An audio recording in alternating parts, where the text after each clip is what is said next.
C'est la passion de nombreux enfants, mais aussi d'adultes. Les Lego occupent le quotidien de Steve Grandcir. Ce féru des petites briques danoises reproduit notamment les bâtiments emblématiques de Reims. Votre passionnément est signé Marilyn Fournier, Claudine Crène et Théo Walline.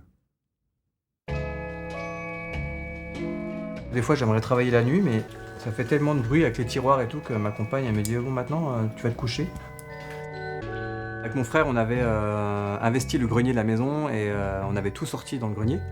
Donc on jouait, on comptait pas les heures et souvent nos parents montaient au milieu de la nuit en disant bon, maintenant vous allez vous coucher.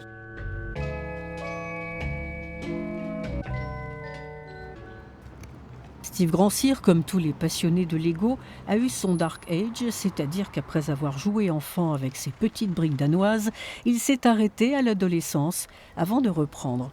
Cet attrait pour ce bâtiment, c'est vraiment ça qui m'a fait dire tiens, j'aimerais bien reproduire les monuments de Reims en briques. Voilà, c'est là que c'est parti. Après la restauration, je me suis dit allez, je vais me faire un petit plaisir, je vais me faire le boulingrin. C'était donc reparti. Maintenant, dès qu'il a un coup de cœur pour un monument, il va le photographier sous tous les angles. Sur internet, on ne voit pas tous les détails. Et voilà, puis je m'imprègne du bâtiment, donc souvent je me déplace, je vais voir. Et c'est même souvent, d'ailleurs, je ne viens pas exprès, c'est en baladant dans la ville, je passe devant et je me suis dit, tiens, voilà, ce bâtiment il m'intéresse, je le prends en photo et après je le réalise. C'est une fois rentré chez lui qu'il peut s'adonner à sa passion. Actuellement, il prépare la reproduction de l'hôtel de ville de Reims.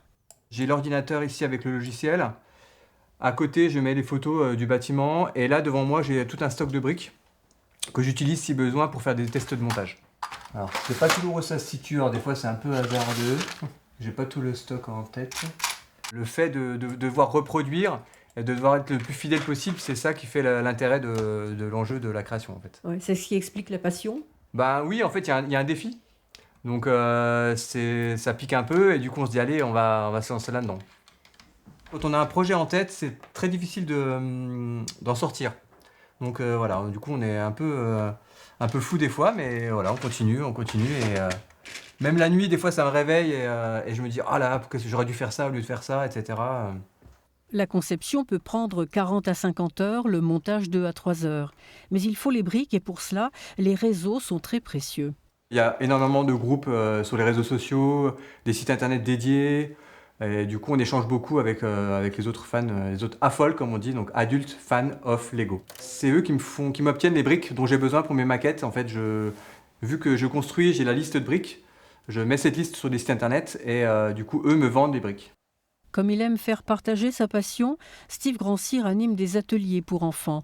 Il est aussi intervenu en EHPAD. Après son passage, les pensionnaires de la maison de retraite se sont remis à manipuler des briques. En fait, les amateurs de Lego n'ont pas d'âge et certains y consacrent tout leur temps. Je connais des gens qui font du Lego mais qui ne sortent pas de chez eux parce que leur passion les dévore. Moi, j'essaie d'être raisonnable. Ce qui ne l'empêche pas de mettre des Lego dans son quotidien. Ça m'a pris tout un week-end. Parce que du coup, il a fallu dessiner le motif et tout ça. Du coup, j'ai un peu réfléchi. Mais voilà, du coup, le but, c'est de pouvoir continuer de monter et faire disparaître totalement le compteur électrique. Steve Grandcir ne manque pas de projets.